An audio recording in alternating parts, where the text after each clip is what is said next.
Mayuri, I want to tell you a story, my mother told me. My daughter was 9 days old. Overwhelmed by the new demands of motherhood, I had turned to my mom for support.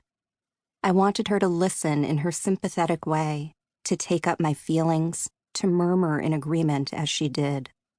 Always, after talking to my mom, I felt better. Once, she began, there was a woman in a river. She held a child in her arms, her son. Wait, I interrupted, puzzled. Is this an Indian story? A myth?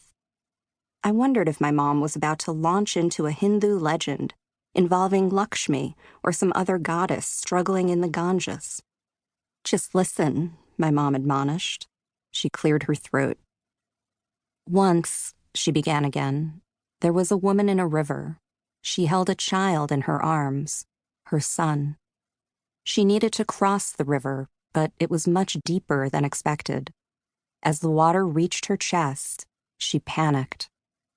She saw that she had a choice. She could save herself, or she could save her child. They would not both make it. What does she do? Listening, I felt restless.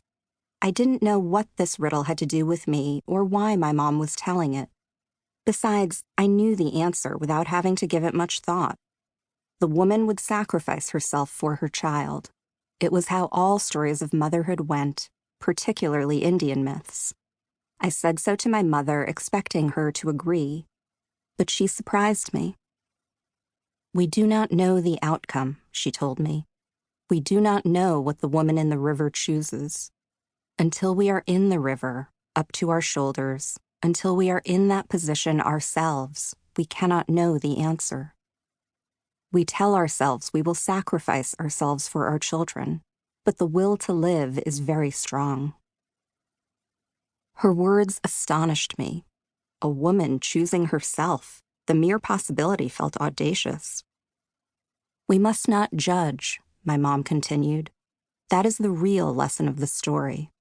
Whatever a woman decides, it is not easy. This wasn't how my mother usually spoke.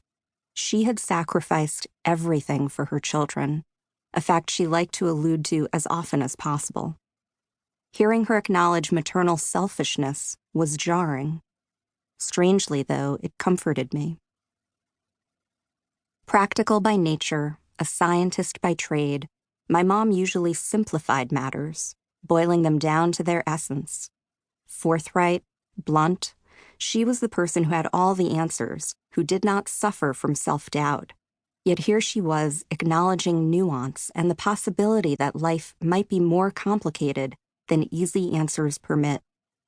I wasn't sure what to make of this new side of her. While part of me welcomed it, I was an exhausted new mother. I wanted her to cut to the chase, to tell me how to manage motherhood, to describe what she had done.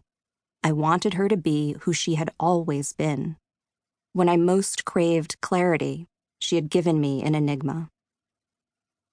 I didn't understand that she was trying to give me the answers I sought. She just didn't know how. Her attempt was circuitous and clumsy. Instead of being blunt, she was being coy.